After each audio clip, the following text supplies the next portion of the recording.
Hello everyone, आप सभी का स्वागत है आपके अपने यूट्यूब चैनल पर। इस वीडियो में हम लोग डिस्कस करने वाले हैं कुछ objective and numerical questions of EOQ model. EOQ का मतलब क्या होता है? Economic order quantity.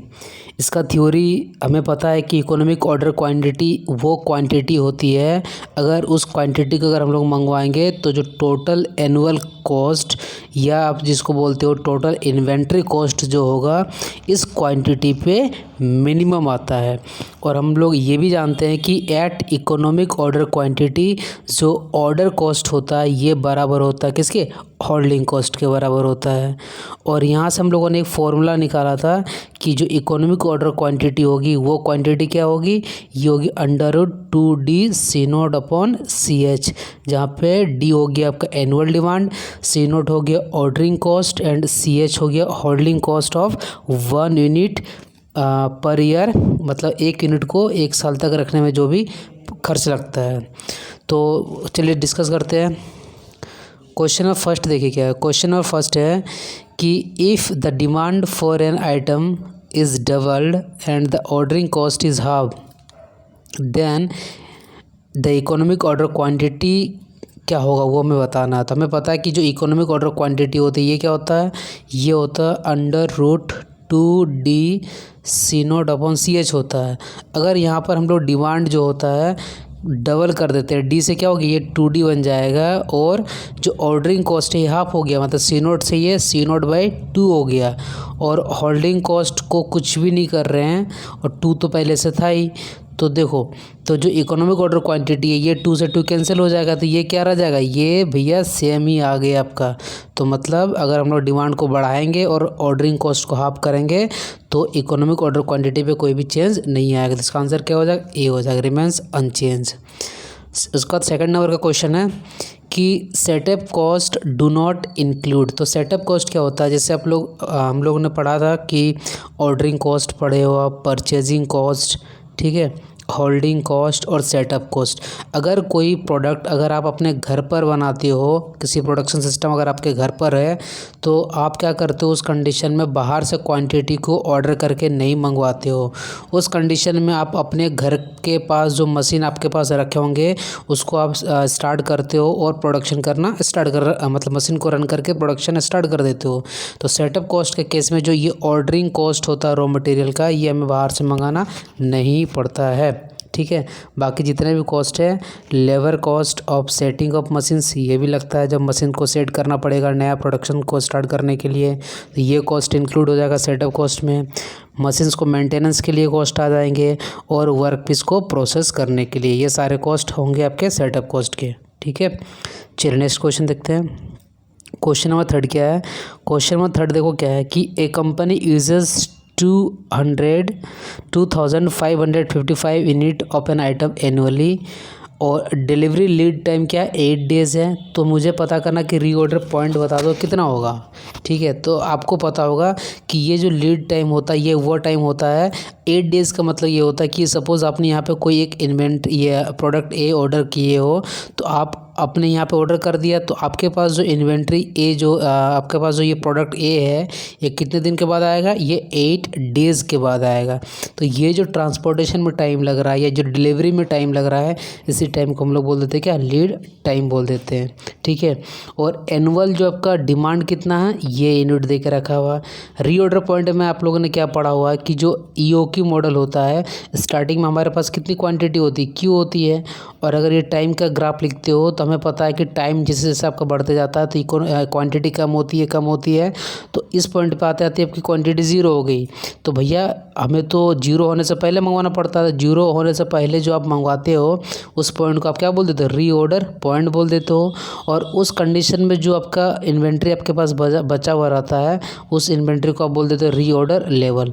तो रीऑर्डर लेवल पे जो हमें ये क्वांटिटी निकालना होता है, ये सिंपल सी बात है। रीऑर्डर लेवल पे जो क्वांटिटी होती है ये होता है lead time into daily consumption, मतलब डेली आपका कितना यूनिट का खर्चा हो रहा है। तो 1 साल में मान लो ये यूनिट है, ठीक है, है 2555 एक साल में चाहिए, तो एक दिन में कितना होगा, तो 365 से डिवाइड कर दो, तो यहाँ से स्मॉल डी निकल के आ जाएगा, इंटू 8 कर देंगे तो यहाँ से आपका निकल के आ जाएगा रीऑर्डर लेवल 7, तो इसका आंसर ए हो जाएगा। ठीक है, चलो नेक्स्ट क्वेश्चन देखते हैं।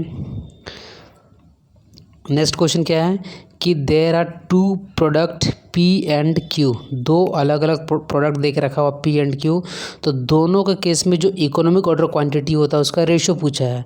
तो हमें सबसे पहले पता है कि जो इकोनॉमिक ऑर्डर क्वांटिटी होती है क्यू स्टार, ये क्या होता है, √2D/C0/CH, और क्वेश्चन ने पूछा क्या है कि Q star P product upon Q star Q वाले प्रोडक्ट का क्या होगा, ये दोनों का रेशियो पूछा है। देखो 2 तो दोनों के केस में कांस्टेंट होगा, तो इसको हटा देंगे हम लोग।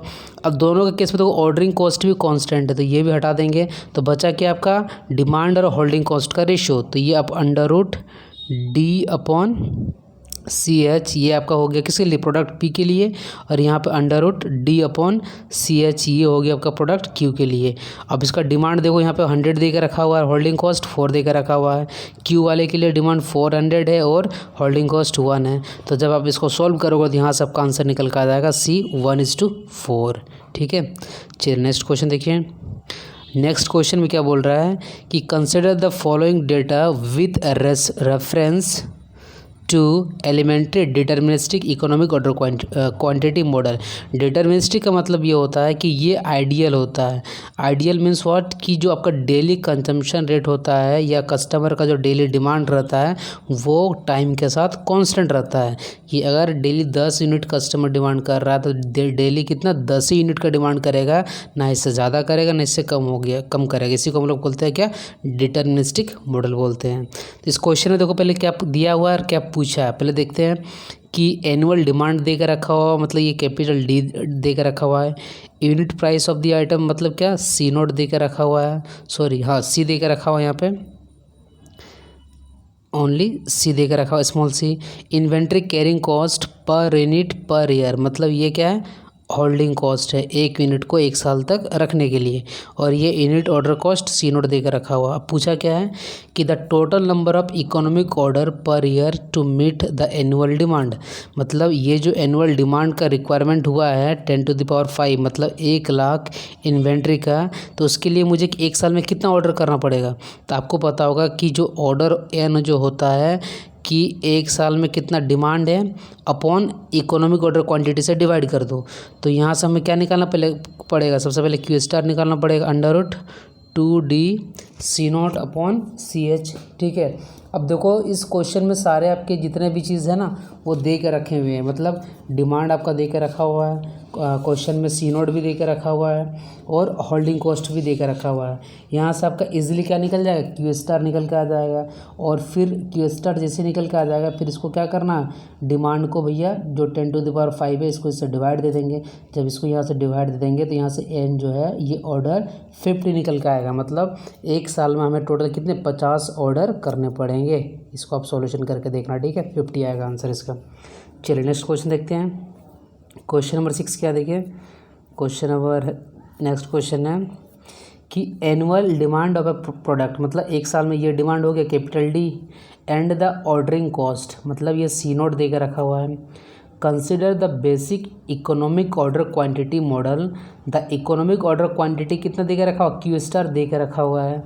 When the annual inventory cost is minimised, मतलब जो आपके हमें पता है कि जो क्यू स्टार होता है इस क्वांटिटी पे जो एनुअल इन्वेंट्री कॉस्ट क्या होती है, मिनिमम तो होता ही है, हमें पता ही है। तो फाइंड आउट करने के लिए बोला कि the annual inventory holding cost, तो आपको पता होना चाहिए कि एक साल के लिए जो टोटल होल्डिंग कॉस्ट हम लोग निकालते हैं वो क्या होता है, ये होता है एवरेज इन्वेंट्री। तो यहाँ एवरेज इन्वेंट्री किसका लेंगे, Q star upon 2 into holding cost per unit per year. तो अब देखो क्यू स्टार तो देके रखा हुआ है यहाँ पे कितना 10,000। अब CH निकालना, तो CH कहाँ से निकल के आएगा, CH हमारा निकल के आएगा भैया Q star is equal to √2D/C0/CH। ठीक है, अब यहाँ से आपका क्या देकर रखा हुआ है, डिमांड हमें देकर रखा हुआ है, ठीक है, और C0 भी देकर रखा हुआ, क्यू स्टार भी देकर रखा हुआ। यहाँ से CH निकल जाएगा आपका, तो CH आप लोग निकाल के देखना 3.5 rupees per unit per year निकल के आएगा। और इसको यहाँ पे रखेंगे, पुट करेंगे, और होल्डिंग कॉस्ट आपका यहाँ पे होल्डिंग कॉस्ट निकल के आ गया। फिर क्यू स्टार यहाँ पे 10,000 दिया हुआ है, उसको यहाँ पे रखेंगे और जब इसको आप सोल्व करोगे तो यहाँ पे टोटल एनुअल होल्डिंग कॉस्ट निकल के आएगा 70,500 रुपीज़ निकल कर आएगा। ठीक है, चलो नेक्स्ट क्वेश्चन देखते हैं। नेक्स्ट क्वेश्चन हम लोग का है, नेक्स्ट क्वेश्चन में देखो क्या है कि the annual demand of an item, मतलब जो एक साल में जो डिमांड कैपिटल डी कितना 10,000 है। The unit cost is rupees. Unit cost का मतलब होता है कि एक यूनिट को ख़रीदने में जो हमको प्राइस लग रहा है, ये कितना दे के रखा हुआ है, ₹100 दे के रखा हुआ है। ठीक, तो ये आपका यूनिट कॉस्ट यहाँ पे देकर रखा हुआ है। एंड इन्वेंट्री कैरिंग कॉस्ट ये क्या है 14.4% ऑफ द यूनिट कॉस्ट। जब भी आपका होल्डिंग कॉस्ट CH अगर डायरेक्टली नहीं दिया हुआ रहता है तो ये जो होल्डिंग कॉस्ट परसेंटेज में दिया हुआ रहता है, ये किसका परसेंटेज होता है, डायरेक्टली यूनिट कॉस्ट का आपका परसेंटेज में होता है। ठीक है, तो मतलब कहने का मतलब ये है कि यहाँ पे जो बोल रहा है कि 100 का 14.4% जब निकाल लोगे वो आपको यहाँ से निकल के आ जाएगा स्मॉल CH का वैल्यू, ये बोला गया। ठीक है, और जो total cost of one procurement, मतलब एक बार प्रोक्योरमेंट का मतलब होता है कि आप एक बार जो ऑर्डर करके मंगवाते हो उसका क्या देकर रखा हुआ कॉस्ट, C नोट देकर रखा हुआ है 2000। The time between two consecutive order to meet the above demand. Time का मतलब क्या होता है कि सपोज़ मैंने यहाँ पे एक बार ऑर्डर किया, फिर यहाँ पे ऑर्डर करने वाला हूँ, तो अगर मान लो कि टोटल 1 साल है तो सबसे पहले आपको पता करना है कि 1 साल में कितना ऑर्डर किया है, मतलब सबसे पहले n निकालना पड़ेगा।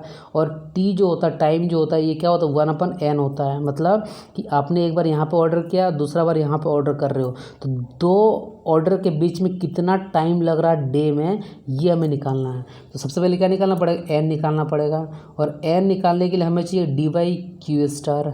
ठीक है, और Q स्टार आपको पता है कहाँ से निकाल लोगे, Q star is equal to निकाल लोगे आप √2D C नोट अपन CH से निकाल लोगे। ठीक है, और CH निकालने के लिए अभी आपको मैंने यहाँ पे बताया कि CH कैसे निकलेगा आपका, ये आपको 100 का 14.4% ले लोगे तो यहाँ से आपका CH निकल जाएगा। डिमांड आपका देकर रखा हुआ, ऑर्डर कॉस्ट देकर रखा हुआ, यहाँ से Q स्टार निकल जाएगा। Q स्टार को यहाँ पे रखना है और डिमांड तो देकर रखा हुआ है, यहाँ से N निकल जाएगा। तो यहाँ से जो N आपका निकल के आएगा, जो ऑर्डर निकल के आएगा, ये निकल के आएगा, मतलब जितना भी N आएगा वो आएगा पर ईयर। तो अब डेज में पूछा है, यहाँ पे क्या पूछा है कि भैया to meet the above demand is month.